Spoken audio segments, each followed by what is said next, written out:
towards a dementia-friendly society. About 8.8 million Indians older than 60 years live with dementia.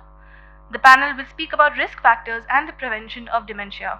Our speakers will also expand on the clinical progression and management of dementia, services for persons with dementia and their caregivers, and the need for greater advocacy in this space.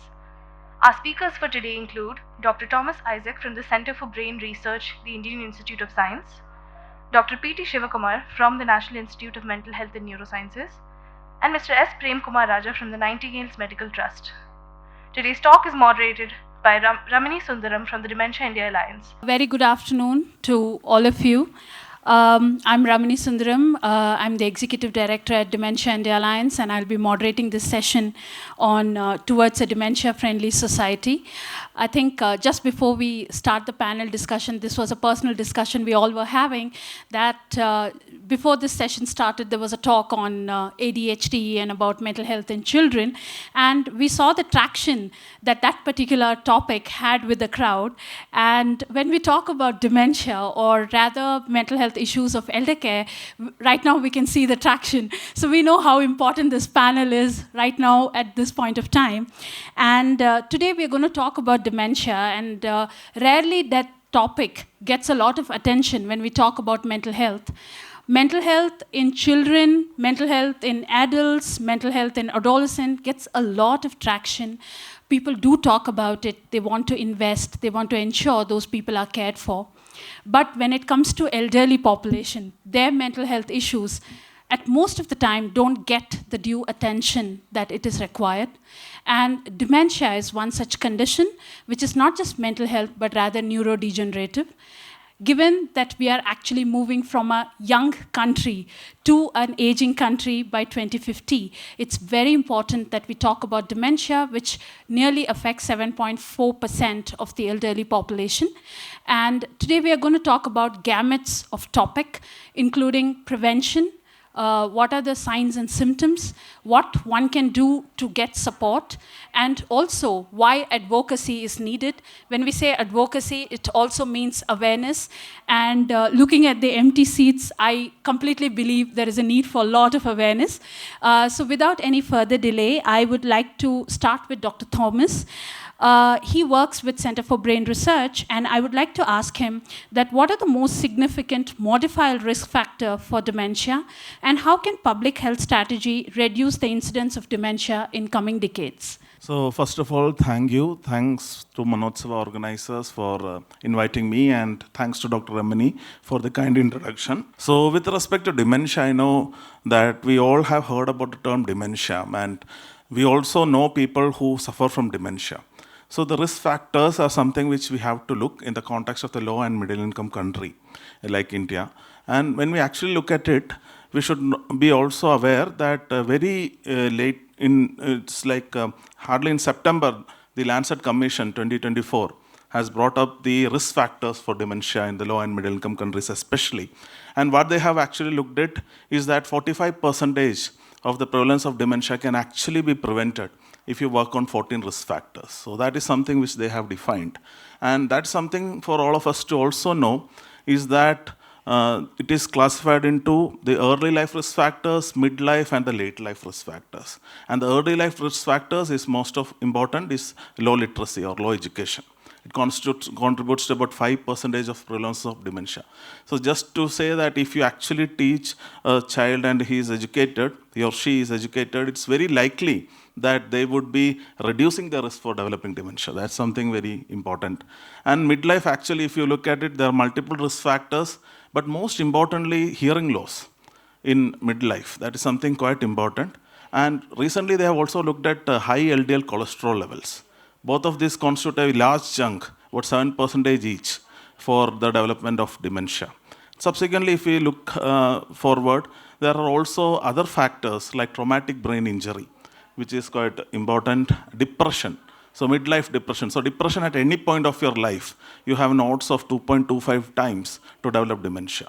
And then there are other smaller risk factors like physical inactivity, or there could be diabetes, hypertension, and all that. And subsequently, there can be other features like excessive alcohol intake. And that is something which also contributes. And in addition, obesity is also rampant. So in India, it's more of the visceral kind of obesity. That is something which is a challenge. And late life risk factors include actually features like social isolation, which is often under neglected, more significantly neglected. And we say that it's even, I can be socially isolated even I'm sitting in a crowd. So that's the importance. And then there is also the effect of air pollution. We know that Bangalore is the asthma capital of the world. Even though it's also known as the air-conditioned city, it's also the asthma capital. So you know how much is the air pollution in and around Bangalore.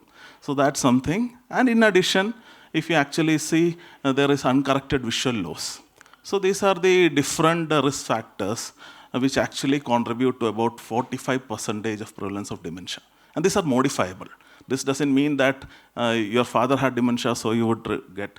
So I would like to kind of conclude here at the first moment by saying that these are the important risk factors which are modifiable, which contribute towards developing of cognitive impairment and dementia.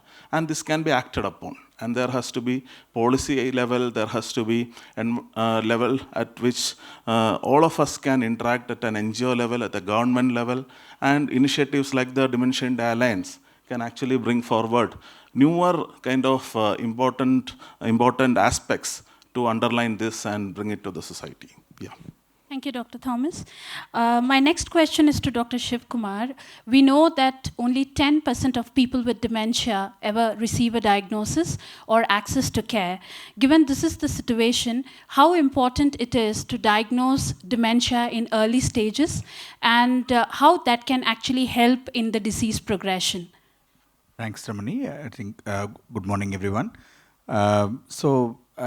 I think, say, what Ramani highlighted, only 10% gets diagnosed. This is something which is universal with respect to mental health conditions. Any mental health conditions, there are a large number of people, almost 70% of them or 80% of them don't get diagnosed. With respect to dementia, it is even more than that in our country. So the longitudinal aging study of India, which has kind of got the national data, it has indicated that only 10% gets diagnosed. Second, globally, there is a recent report which actually says that even today, more than 60-70% people actually believe the problems, the cognitive decline in elderly is part of normal aging. So that is one of the important reasons why people don't seek help.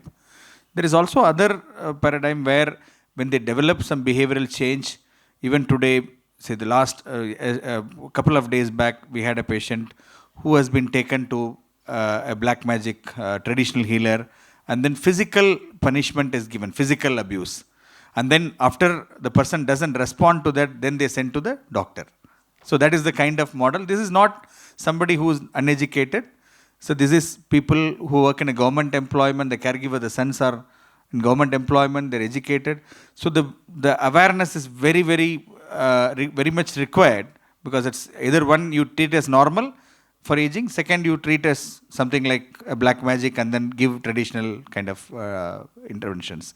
Now, how can we, so it's not just early, it's also timely diagnosis is important. Now, why do we have to bother about it? Because if the condition worsens, the person is not able to actually take charge of their life. So as on today, if somebody becomes moderate dementia or severe dementia, we don't have any effective cure or treatment which can reverse their whatever the decline that has happened.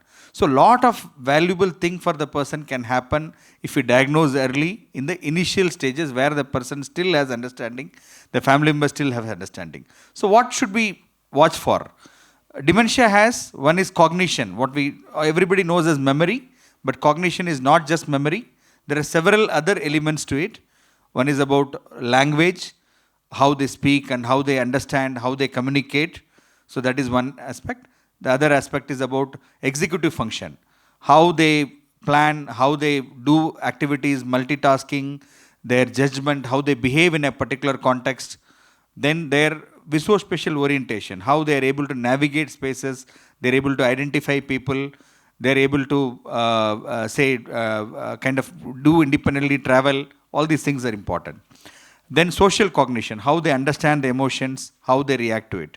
So then first of all is attention, how they are able to attend to activities and then focus on their activities. So all these things are involved in the cognitive decline. People can have decline in the cognition if it is something which is affecting the activities. They are taking more time. They are not able to do some activities, like complex activities, like for cooking or managing their financial aspects, or doing some shopping. All these and using gadgets, all these things are something one has to watch for. Now what happens we are very protective. Many times in elderly people we say, don't do anything. So you just be there. We are there. Either the family members are there to do it. If family members are not there, we will hire some help. So they don't need to go for shopping. Somebody from America or somebody from other place can now order things here. So the need for independence is not there. So we pick up very late. And by the time we pick up very late, the person will not be able to express anything, their choice. Safety is something very, very important. Because if you ask me what happens in dementia, when we don't realize in the early, they can get missed. That is often a very tragic event that happens where the person is missing and then you have to search and then find out. They can get into accidents. Now we also see a lot of financial scams. People end up being abused. Getting into problems because of their cognitive impairment, financial. Even people who have normal cognition get scammed, but this is even they are becoming more vulnerable.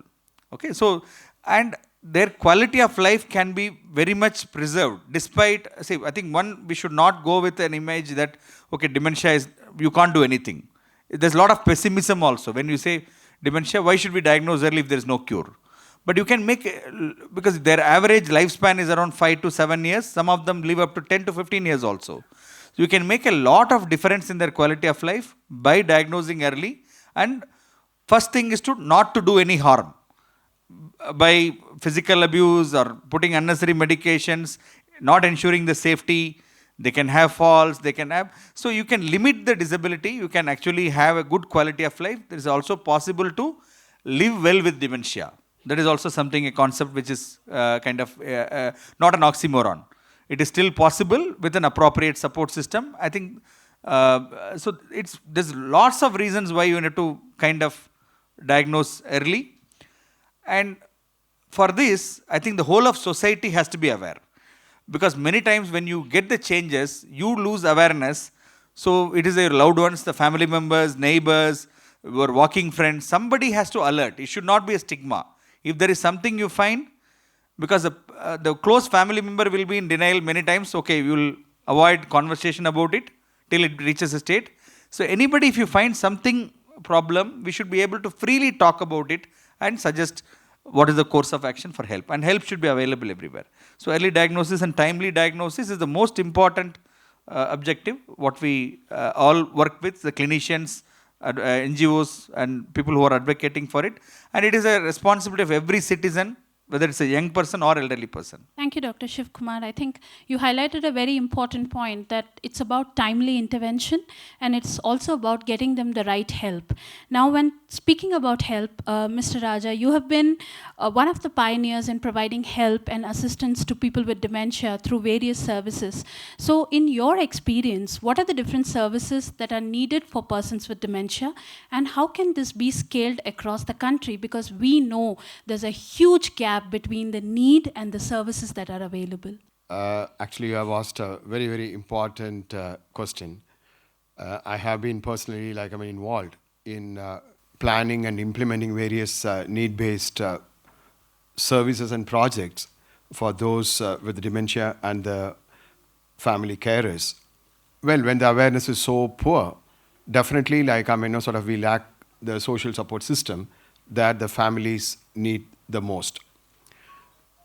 Maybe according to me, there are 4 or 5 important services the families and also the persons with dementia they look for. We need more number of memory clinics where elders with severe memory issues could go and get themselves assessed. And also a place where experts are available to make the diagnosis as well as to manage the patients. So once a person is diagnosed with dementia, definitely they need more support. The first support, generally, like, I mean, initially, people like to be at home. So they look for home care services. For home care, generally, in the sense, like, I mean, when you talk about dementia, here it's mostly the caregivers. Getting trained caregivers, trained, I mean, caregivers trained in dementia care is very, very difficult nowadays. So not only Bangalore, anywhere, like, I mean, we may get caregivers, even getting caregivers is difficult, but then again, getting caregivers with knowing dementia is all the more difficult. So they are looking for someone who trained in dementia to come and take care of their dear ones at their home. Because home, you all know, that is the best environment for a person with dementia to be taken care of. So we have to encourage that most, and we have to ensure that in our society, we get adequate number of trained caregivers who can take care of persons with dementia. Next is daycare. So that generally, like, I mean, there's various stages, and after some time, even at home, like, it may be difficult for the families to take care of the dear ones. So they look for maybe a place where they could leave the dear ones during the daytime so that they can get some respite. It's not that, like, I mean, they're completely isolated. I mean, it's not a residential care. But daycare, again, it's not a crush. It is not something, a place just they go and take rest. It's a place, like, I mean, again, managed by a team of psychologists, physiotherapists, or maybe other caregivers. So here, at the time when they come or into a daycare facility, a detailed assessment is done, and based upon the assessment, care plans are drawn, and based upon the care plans, the activities. It could be cognitive activities, physical activities, or social activities are organized so that there is some improvement. There is some improvement, and families are kept informed of what exactly happening in daycare centers, and also what they need to do at home as a follow-up. So I see daycare centers as a very important support system, and families look for, but sadly, like, I mean, we don't have the type of support system in a society now. And the next one is residential care. Yes, maybe the advanced stages. Even daycare facility cannot, like, I mean, take care of persons with dementia. At home, they cannot be managed. They are looking for a facility, a residential care facility, where they could be taken care well. And residential care facility, it cannot be like a old age home. So it has to be, like, I mean, a special place with, like, I mean, staff and a team, like, I mean, who can manage persons with dementia. They need different type of team, different type of protocols, different type of infrastructure. This should be, again, affordable and accessible. So, you know, there are some facilities, and there's no cure for it. It is sort of almost like a terminal care, and they should be definitely affordable. Unless they are affordable, it cannot be, like, I mean, a solution for those with this problem.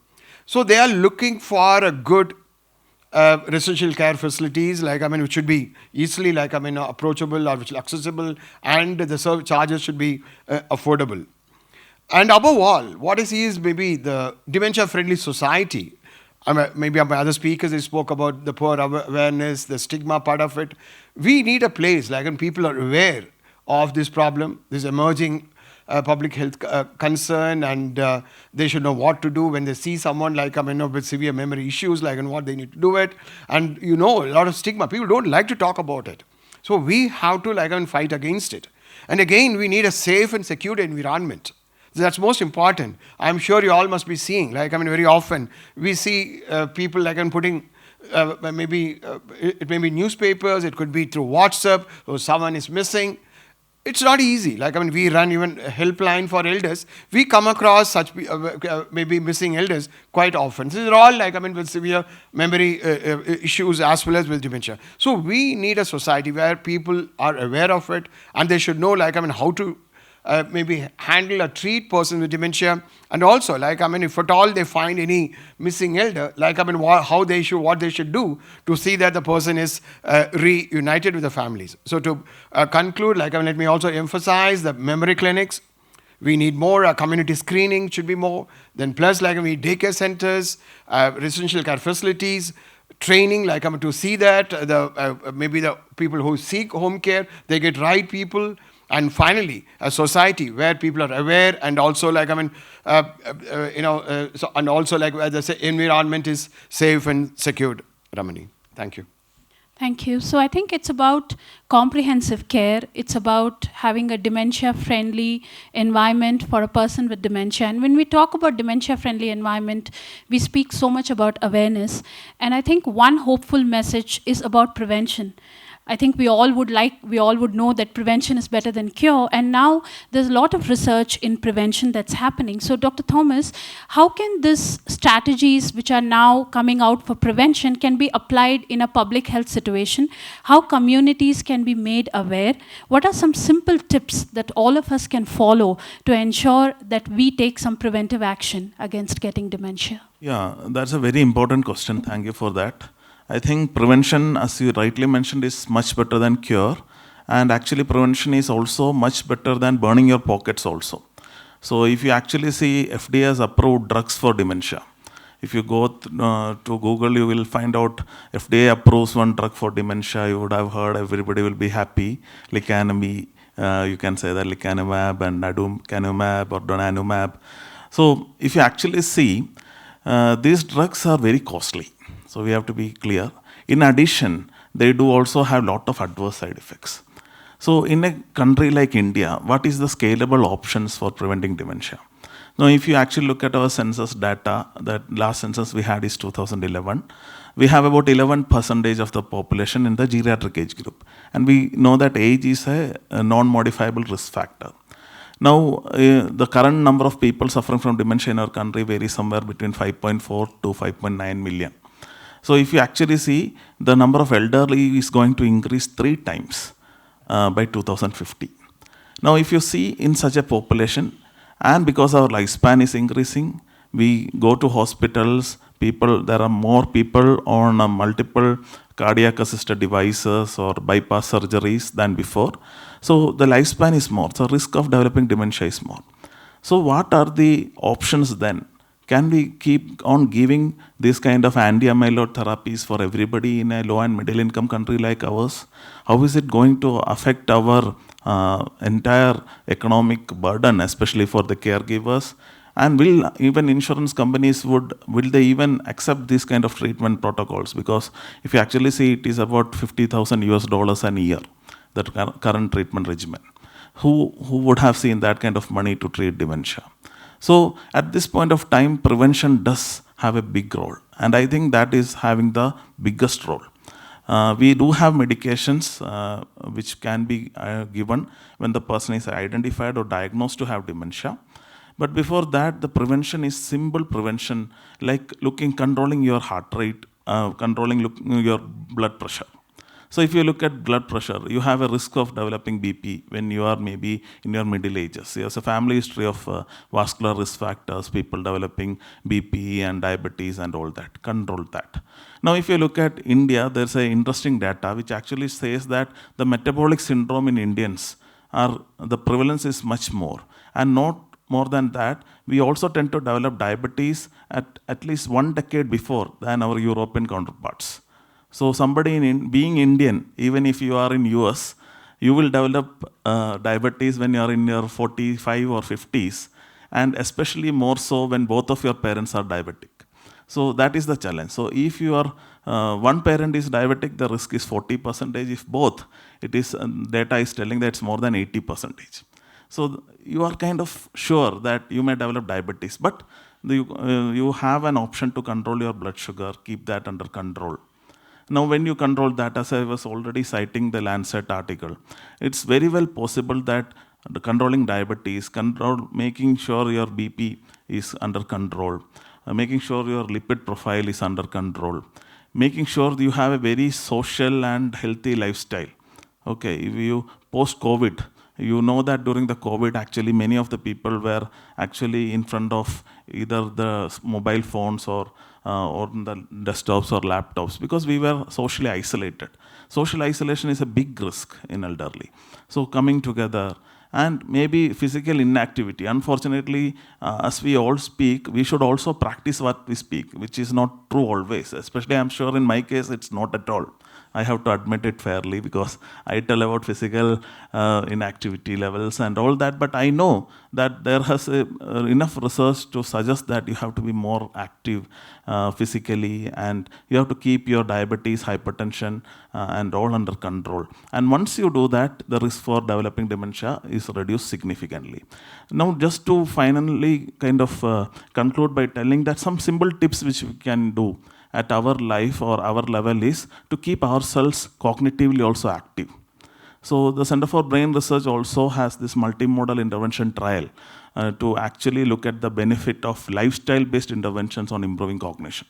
Because in a country like India, that is what is more important. I think with respect to dementia, we may have to go back to our ancient India, wherein there used to be a regular system. You get up on time, you go to temple, you pray, you come back, you work the entire day.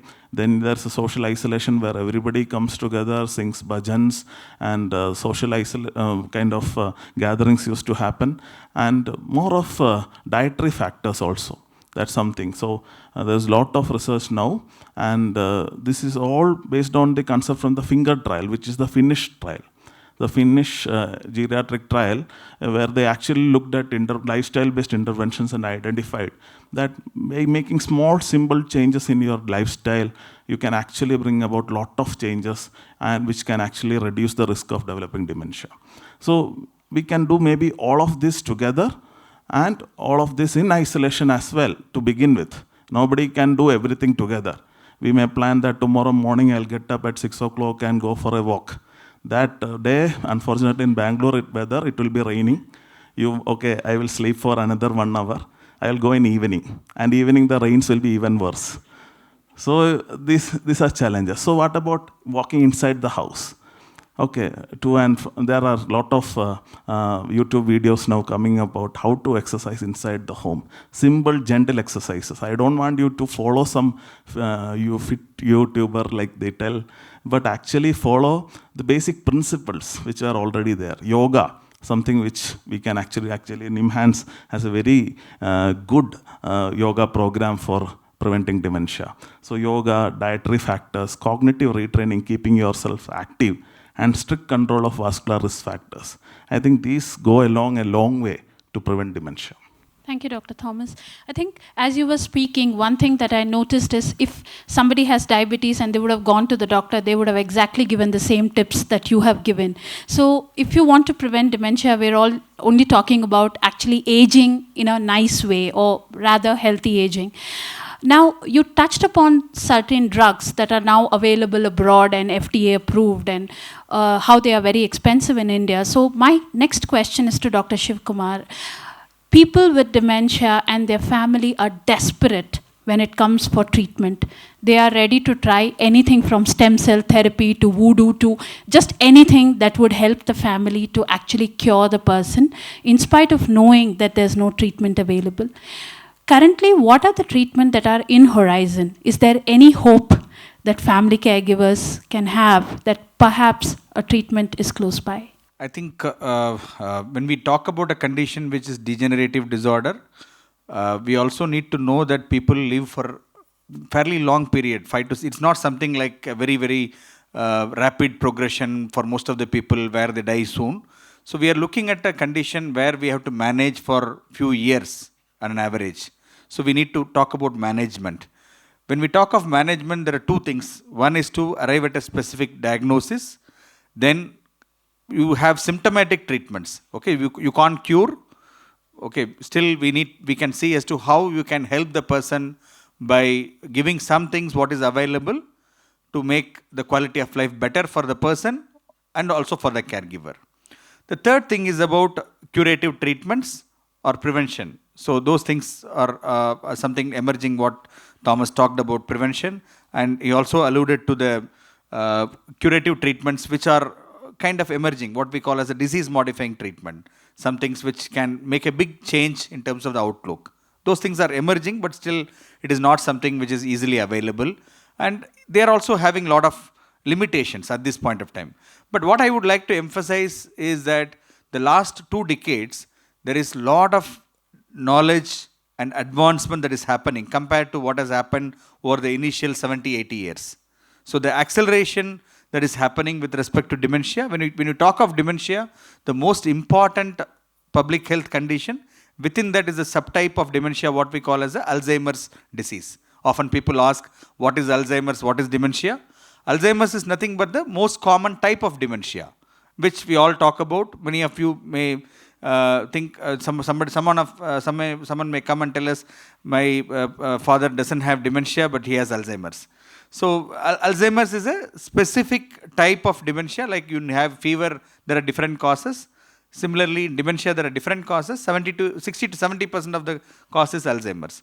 Now, there are other types like, say, vascular dementia, where 15-30% there are vascular causes like stroke or silent strokes or diabetes, hypertension, dyslipidemia. All these things contribute to that. There are other types like Parkinson's disease, frontotemporal dementia. There are rarer causes of dementias are there. Now, when it comes to treatment, we also need to know that people come with a lot of behavioral problems. Many times they present to psychiatrists, they are treated as depression, psychosis, you might bipolar disorder, they will get various names, and after some time you will get the diagnosis of dementia. So when it comes to the management, the first step is about arriving at a specific diagnosis. So if any change, late change is happening in a person who is 50 or 60-year-old for the first time, one has to think it could be something part of degeneration.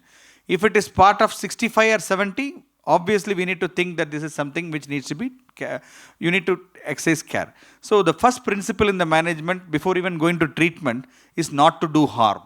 Because in our country, the practice, you have access to all sorts of doctors and all sorts of therapists who are not doctors, who can be anybody.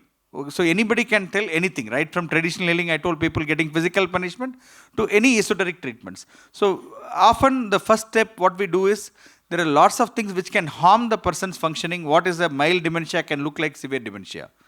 So people, because there's no control of pharmacies, prescriptions. And people can take drugs from neighbors, drugs from wife, various other drugs they can keep adding on to it. And doctors also prescribe liberally sometimes. So de-prescription is one of the first management what we need to do. What is harming a person with dementia?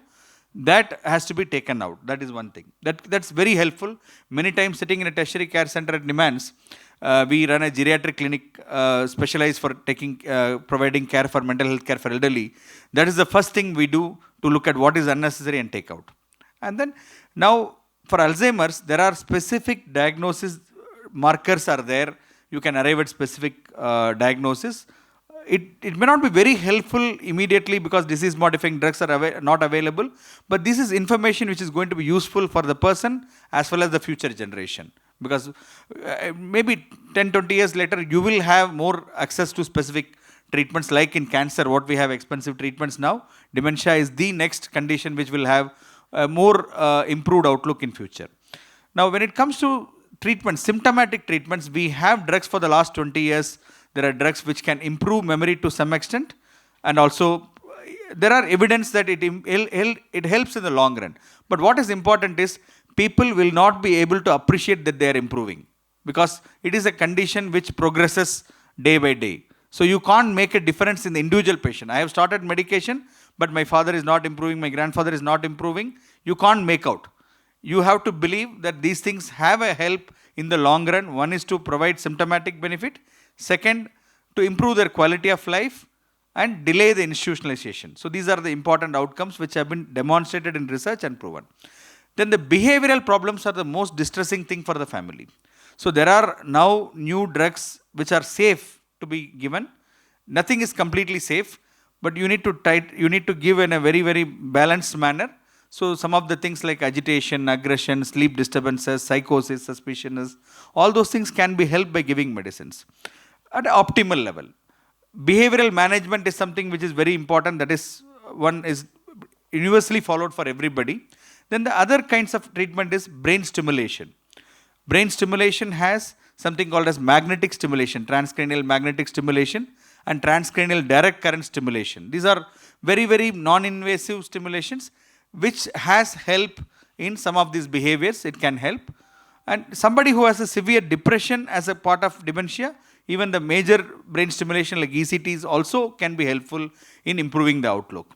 So what I would like to convey is that you can manage them effectively at various stages. In the mild, moderate stages, a lot of benefits can be there with the medications. In the severe stages, you can still manage with the behavioral management and providing appropriate support systems what can be done. And you need this journey of care. The caregiver has to be guided at every step, because a lot of times the guilt is there. What am I doing? Because they go to multiple doctor consultations. So acceptance of the diagnosis and managing appropriately is the most important thing, which is possible. And we need to provide a holistic care, including integrative medicine. There are clinical trials which is going on in yoga and Ayurveda in our own center. And there are many places. I think when there's no effective cure, there's nothing wrong in rationally combining other systems of medicine, but don't put on multiple systems at the same time.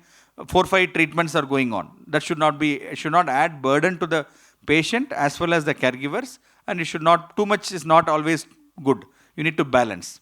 Thank you, Dr. Shivkumar. I think one very important point that I noticed is this mental health workshop that Rohini Nilekani Foundation is doing. It's happening in Bangalore, where we have NIMHANS, we have Center for Brain Research, we have organization like Nightingale's Medical Trust leading dementia care. So in Bangalore, perhaps these kind of services are available, but access to care across the country is not same. We know that there aren't services or this level of awareness not available across the country. And that brings me to the question that I want to pose to Mr. Raja, that why was Dementia India Alliance started at the first place? Why did you see a need for starting a pan-Indian organization that wants to promote the cause of dementia all over the country? Before I answer that, I realized, I think last time when you asked me, you asked 2 things. And I answered the first part and second part about the scaling of services that I didn't answer. Let me first touch upon that, then I get into this question. Because any service, whatever you do, I think unless it can be scaled up, it's not going to be really useful, because when you're talking about almost 1 crore Indians with dementia, the scale is very, very important. And earlier I spoke about various services that the families look for. Definitely this is a time I think we have to leverage the technology. So whatever we do, unless we leverage the technology, and Bangalore, well, we see sort of IT companies and startups, and how we could leverage technology to see that services are reaching different parts of the country. That's very important. Let it be memory clinic. See the Dementia India Alliance, that you asked that we have a very unique service called DEM Clinic. It's sort of a virtual dementia clinic. People need not come anywhere here. When there's a huge dearth of memory clinics in the country, through this, anyone from the country, if they have severe memory issues, they can get the memory screened virtually. And if our psychologists find that maybe they have symptoms of dementia, immediately there's a panel of doctors who intervene, and they try to make the diagnosis, as well as they maybe whatever the treatment or management plan. So they get into it. So the technology definitely plays an important role. Second thing, it's a time of networking and collaboration. If you want to really collaborate, I think we can't work in silos. We should learn how to work with others. Because it's a time, and each one got their own expertise, how we could network and collaborate. Unless we do that, and it's not possible, for anyone to reach this 1 crore Indians with this problem. And above all, we need right policies in place, dementia-friendly policies, which can, sort of help us have that type of ecosystem where we could, scale the services. Having answered that, now let me come back. Maybe answer the question that now you asked now. What made us start Dementia India Alliance? Well, I think some of you may be knowing, I think Nightingale's Medical Trust is a voluntary organization working for the elderly since since 1996, and we started working for elderly dementia since 2006. Through various need-based programs, daycare centers, dementia risk reduction programs, active aging programs, residential care facilities for different segments, etc., etc. When we were doing, we realized, especially in our residential care facilities, maybe if you come to a center in Kasturi Nagar, you'll find, we see patients from different parts of the country. Families, really take a lot of pain, like coming and meeting their dear ones in a center. That was really bothering us. Like, is it the right way? Like, and people not finding this type of services in different parts of the country. They had to come all the way to Bangalore, maybe from Calcutta, from Assam, from any part of the country to avail services. This is not something right.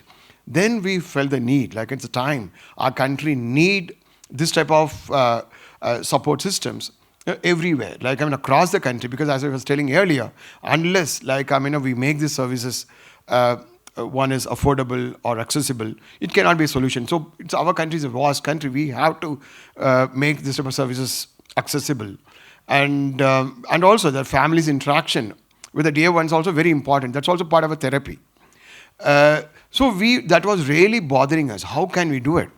Is it possible? The two things. One is whether Nightingales can do it ourselves, or otherwise can we create a national platform where bringing everyone together and see that sort of we work together so that the necessary support is provided across the country, besides coming out with the necessary policies or maybe model some minimum standards, accreditations, or maybe even making hospitals dementia friendly. A lot of other things, training, how we could leverage maybe technology in training people.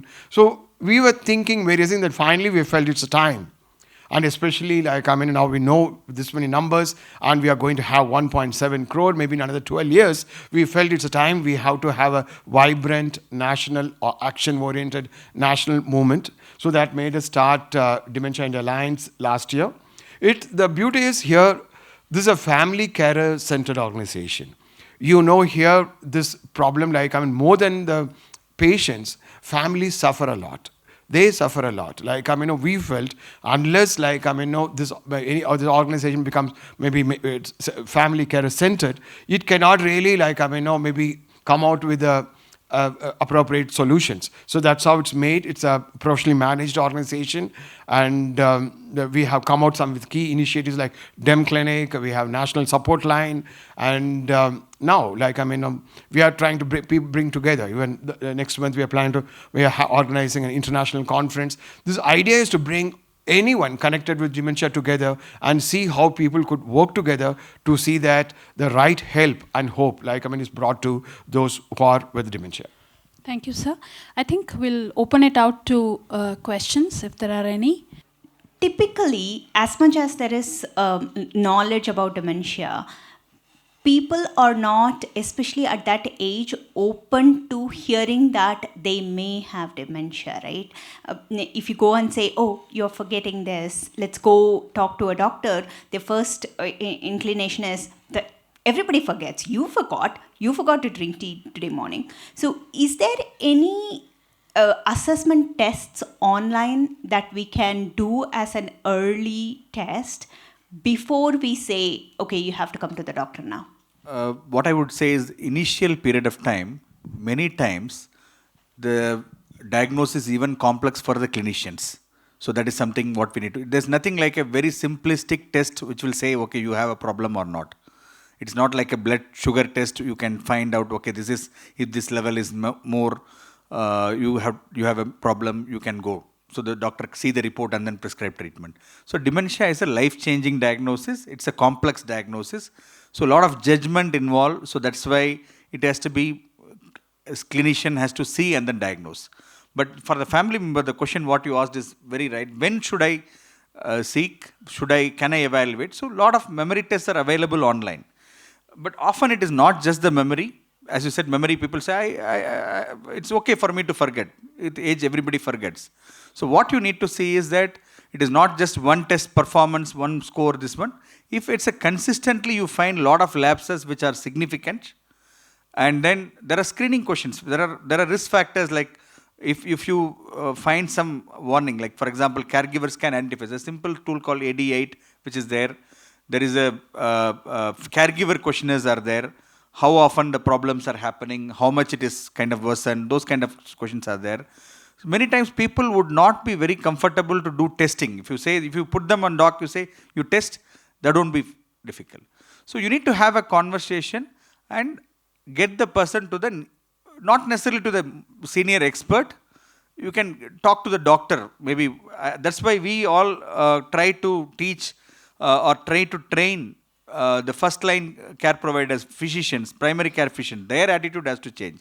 So it's always scary to come to a psychiatrist or a neurologist first level. So you can take to any doctor and then do this kind of thing, and then if there is a crisis, you have to come to the specialist immediately, but otherwise you can go step by step. So this is a conversation which has to happen. Even though there are lots of things are available online, I would warn that don't just go by that. You need to watch, and then you need to decide, you need to have your judgment when it is kind of becoming more noticeable, and you don't need to come at the stage where something has worsened at the very significant level. You need to come early. How early? Whenever you have a concern, because in our context, right now the awareness is so much less that if you have a concern, if you are noticing it, it means that you need to have a kind of consultation and evaluation. So that is something, it should not scare you that, okay, you should wait for the kind of more clinical severity to come for consultation. So that's the message what we would like to give. So I wanted to ask, are there any preventive or any virtual trainings available that can help family members get trained in preventive strategies for dementia or as a management tool? Hopefully free. Sure. Thank you for that question. Yes, there are trainings available. So whether it's Nightingale's Medical Trust, whether it's NIMHANS or Dementia India Alliance, we all provide different kinds of training for family caregivers. We do different kinds of awareness programs. These are available offline, these are available online, where we try to tell people about different aspects of dementia, right from identifying the early symptoms, what are the prevention strategies, how can family caregivers look after themselves. I think that's very, very important. I think we all had highlighted one point, that it's more than person with dementia, it's family caregivers who suffer a lot. So we also provide training in caring for the carers. So that also is there. So all these three platforms are available for any kind of this training, and Center for Brain Research is doing some phenomenal work in prevention as well. So I think there's no dearth of knowledge in Bangalore when you want to seek out such kind of trainings. Yes. My name is Pooja. Thank you for that insightful talk from all three of you. I just have a very simple question. When it comes to diet, as you mentioned about diet, is there, like for example, there are people who are vegetarian and people who are non-vegetarians. Like why I'm asking this question is because a friend of mine who is a vegetarian had a deficiency of vitamin B12. And that's when we realized that the doctor said that because probably doesn't eat meat, vitamin B12 was recommended because this deficiency of vitamin B12 causes delirium or you have memory loss. So do you think people who are non-vegetarians have any other, is this also one of the reasons for it? That's one question. Another one is it too much of media? Sometimes I myself have realized that if I'm watching TV for a very long time or looking at a mobile for a very long time, next day my mind goes a little blank. So is it too much of media also one of the causes of this, and the longer run, having this dementia? So these are two questions of mine. Dr. Thomas? I think they are very relevant questions, both of them. The first one I would like to kind of answer is, it's very important to understand that Indians are predominantly vegetarians. Okay, so very few of us are non-vegetarians if you look at the India as a pan-Indian country. So at that point of time, diet does play a role. There are reversible causes of dementia, maybe by vitamin B12 deficiency, vitamin B1 deficiency, vitamin D deficiency and all that. So nutritional factors are important. But that doesn't mean that when you do a dietary intervention, you have to change and become a meat eater. That is not how it is at all. So if you look at the Mediterranean diet, that is what is attributed in the Finger study to be quite helpful. It's a diet rich in olive oil and salmon fish. Now, how many of us would be able to afford that, number one? Number two, how many of us would even like it, even if we are non-vegetarians? So what we have to do is to kind of take the components from that, and that's what exactly at CBR we do, is we take the Ayurvedic principles, which is palatable. For example, 250 ml of milk will give you half of your RDA for recommended daily allowance for vitamin B12. Periodic deworming, which is something very important. elderly, the nutrition of the metabolism is also impaired. There will be malabsorption syndromes. To correct that, that would be quite important. So if you actually look at a wholesome, balanced diet, which would consist of looking at various alternatives, both from vegetarianism, you can take, especially if you are using milk, it would be easy to adjust that. You need not become or convert to a non-vegetarian diet so as to prevent dementia. A non-vegetarian diet also comes with its share of high lipid profile, and cardiovascular factors also. Now, just to briefly and very precisely touch upon your question about media, I think it is also, there are a lot of upcoming studies on utilizing screen time in addition to media use. And also when you are socially isolated, you don't have very good information. You have what is known as WhatsApp universities and other channels which would be always playing around. Most of our houses' TV would be a constant companion in mute. So that is a challenge which we have to use information. I think before we came to this panel, we were also discussing the effect of media, especially social media. We have to use it with a lot of very appropriate method of using. We should not overuse, we should not underuse, but use it to help us and others around. Judicious use. Yeah, hello panelists. Yeah.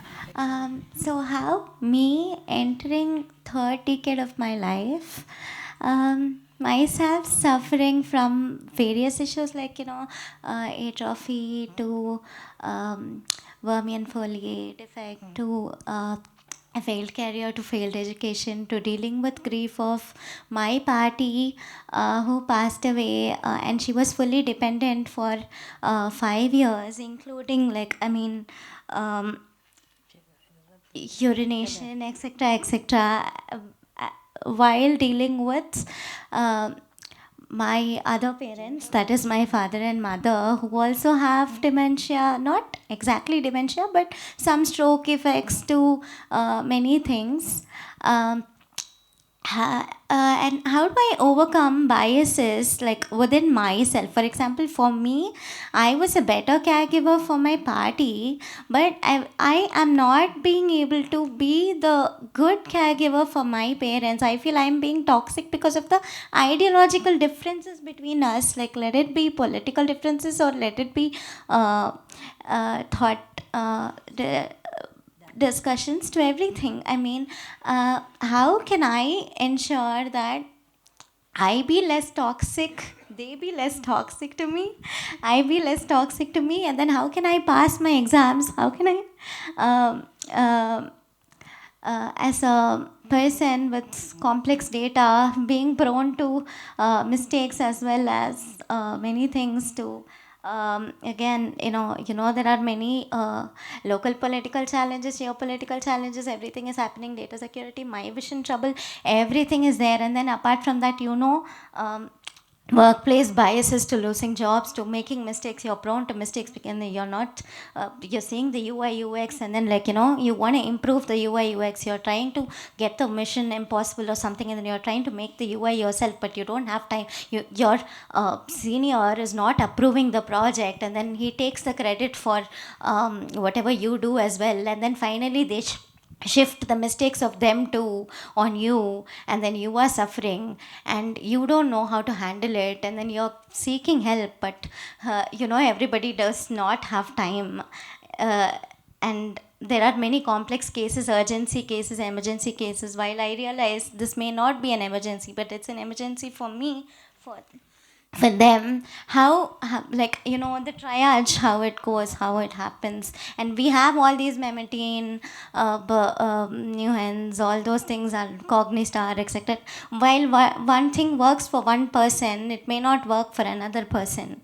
And we don't know how to measure it. And then again, even chances of missed tumor on a 1.5 Tesla MRI to how can I confidently express that, oh, maybe there is something you're missing. Maybe I am seeing it, you're not seeing it, but that is wrong. Again, maybe they are saying it, seeing it, and I am not seeing it, and I am being paranoidal, or I am being over what do you say, confident with or self-diagnosing or whatever. Like, I mean, I want to understand these issues. Yeah, we get you, but just with the paucity of time, I would ask Dr. Shiv Kumar to answer it. I think from a very long and complex question, I think it's one thing is what is important is when we care for somebody, we are not somebody who is universally superpower who can manage everything. Caregivers have their own health issues, social issues, their career issues, various things are there. So what she simply put is, as a caregiver, I am expected to care for my father, mother, multiple things. I have to care more for myself. And a sandwich generation where they have to care for children. So one important thing is to realize your limits and take help. We are not living in an ideal world where everybody is assured of support. People who are affordable, they are able to get better support. People who are fortunate to have a good support systems, they are good having better support. And the care where you are seeking, there also, it's not just if you are seeking care from somebody who just writes pills and then give it to you, then it's not the ideal thing. Where a center which also looks into the life of the caregivers, how are they doing? Are they able to follow the interventions? That is important. You can't have solutions which is foolproof, right from your employer to your family problems. But what can this thing, if you take help from appropriate sources, you can manage it in a way where you help them. At the same time, you don't put yourself into too much of stress. Taking a break, caring for self is very, very important. And thus, unfortunately, I think in Bangalore, there are quite a few centers who are able to provide that. And with DAA and with all our collective action and collective support from various organizations, we hope that is something which can be available across India. And online support group is another thing what we have been doing, NIMHANS and Dementia India Alliance. Again, that is something which can sensitize these issues so that the guidance is given at the right time. So I'll stop here. Yeah, thank you to all the panelists. I think Dr. Shiv Kumar summed it up very beautifully. He brought two words in front, that is right help and having hope. And I think that's what we all stand for. That's what Dementia India Alliance stands for, is to bring help and hope, not just for those who are suffering with dementia, it's also to the family caregivers or those who perhaps, if you don't take the preventive actions at the right time, may fall under our gambit. So I think what you need to take the message home is it could be prevented. There are preventive strategies, and I think prevention is always better than cure. So thank you. Thank you to all the panelists. Thank you to everybody for your patient listening.